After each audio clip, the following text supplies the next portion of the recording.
बहुत समय पहले की बात है। एक राज्य में एक न्यायप्रिय और बुद्धिमान राजा रहता था। उसके 3 सुंदर और गुणी पुत्रियां थीं, रत्ना, माला और सुधा। राजा अपनी तीनों बेटियों से बहुत प्रेम करता था, लेकिन वह यह देखना चाहता था कि उनमें सबसे अधिक समझदार कौन है। एक दिन राजा ने अपनी पुत्रियों को बुलाया और मुस्कुराते हुए पूछा, बेटियों, बताओ, तुम किसकी कर्मी हो, अपने बाप की या अपनी खुद की? बड़ी बेटी रत्ना बोली, पिताजी, हम तो आपके कर्मी हैं, जो भी आप कहेंगे वही हमारा धर्म है। मंझली माला ने भी कहा, हाँ पिताजी, हम आपके कर्मी हैं। परंतु सबसे छोटी बेटी सुधा ने नम्र स्वर में कहा, पिताजी, मैं आपसे बहुत प्रेम करती हूं, लेकिन मैं अपनी कर्मी हूं। मेरा कर्म मेरा अपना है। जो भी मुझे ईश्वर ने दिया है, मैं उसी से अपना जीवन बनाऊंगी। राजा यह सुनकर क्रोधित हो गए।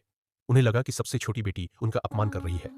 गुस्से में उन्होंने कहा, यदि तू अपनी कर्मी है तो जा, अपना जीवन स्वयं बना। मैं तेरा विवाह एक मोर से कर दूंगा।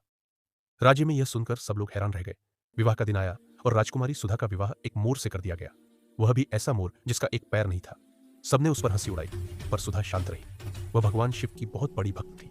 हर दिन वह शिवजी की पूजा करती और कहती, हे भोलेनाथ, मुझे मेरे कर्म का फल दीजिए, मेरे मोर पति का जीवन बदल दीजिए। एक दिन भगवान शिव और माता पार्वती कैलाश से भ्रमण पर निकले। जब वे उस स्थान से गुजरे जहां सुधा रहती थी, उन्होंने देखा कि राजकुमारी आंसुओं में डूबी हुई है।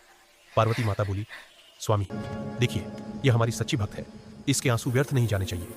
तब भगवान शिव प्रकट हुए और बोले, वत्से, तेरी भक्ति सच्ची है, तेरे कर्म ने तेरा साथ नहीं छोड़ा, आज से तेरे मोर पति का रूप बदलेगा।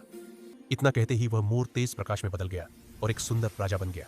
उसे सब लोग मोरधर राजा कहने लगे। राजा सुधा से बोला, तेरी भक्ति ने मुझे मेरा असली रूप वापस दिया है। मैं पहले एक श्रापित राजा था, जिसे मोर का रूप मिला था। तेरी सच्ची आस्था से मैं मुक्त हुआ हूं। राजकुमारी सुधा और मोरधर राजा ने मिलकर राज्य को धर्म और न्याय से चलाया। राजा ने भी सीखा कि किसी का कर्म उसी का होता है और सच्चा कर्म ही मनुष्य को महान बनाता है। और आप भी भगवान शिव के भक्त हों तो वीडियो को लाइक करें और चैनल को सब्सक्राइब जरूर करें।